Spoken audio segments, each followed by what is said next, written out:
Time goes really fast, and the only thing that makes your life this journey are these moments. Okay, so now I'm going to move into a couple questions about health things. Okay, so brain fog and your mood. Okay, so brain fog is something we hear about constantly. What do you see as the most overlooked causes? Stealth infections. Okay. Now that's something that you're not going to hear talked about, but this is something that I've really been clinically researching lately, and that's these infections that we'll get like as a child, let's say strep or staph, and they'll never really be fully taken care of. I almost compare it like we take this infection, we kind of deal with it, but we put it on shelf because life is so busy. We just kind of put it on the shelf and put it in the storage room, you know?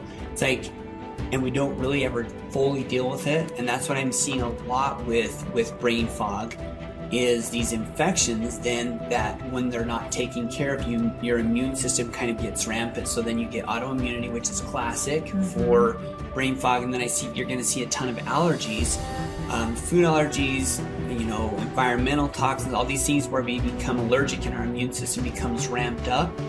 And then oftentimes you'll see there's many things with brain fog, also with blood sugars and different things, but I would say the biggest thing that I've really been focusing on lately are stealth infections. Okay. If you could have everyone add just one daily habit for better brain performance, what would it be? Exercise. The biggest thing, and not just... I love that. Probably exercise, because...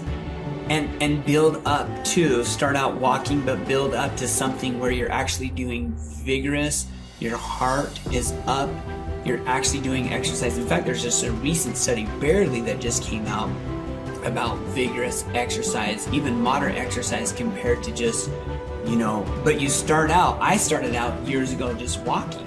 And then easy. One day I wanted to run. You can, and that's still better than none. But it takes you, what's interesting is, and this is where I don't want people to falter and say, well, then I'm just not going to do anything. No, start with walking. Yeah.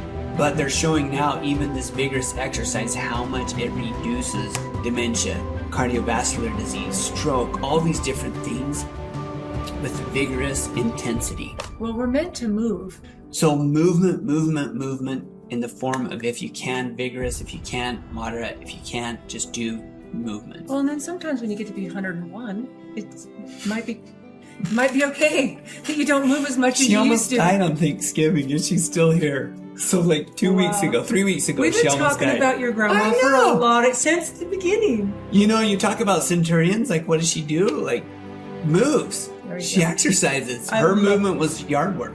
What's a myth about brain supplements or neuro hacks that really needs debunking? Doing affirmations. They don't work.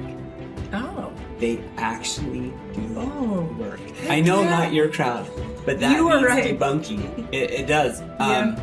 There's ways you can do it on different levels, but I would say that's one of the biggest things, especially for the medical world, is that it doesn't work. It's a placebo. It's kind of like, but it does, because now they're actually starting to show it does. And it doesn't just happen on just like a brain level, it happens on a whole body level, and you don't just affect you actually affect other people. So and we call that quantum entanglement, right? And so as far as that goes, like with brain supplements, different things, I would have to debunk that though. Like, I know this community knows, but I would have to say that it works, and brain supplements do work. They're phenomenal. It's the mindset.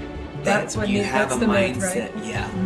And that's a good one. Works, so I actually really love that, because there are a lot of really important, good brain nootropic supplements and herbs. Absolutely. And we talk about this all the time. Why is it that people do all the right things and still can't sleep? What lies underneath that?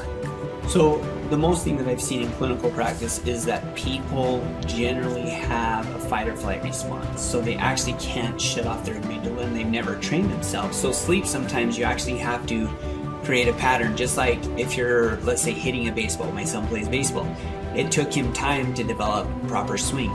Most of us don't think sleep comes automatic. Well, some people it doesn't. You actually have to retrain yourself to sleep. But one of the biggest things you have to get back is go back to that point of not sleeping find out what that was that caused you to go into a fight or flight response, and then break that.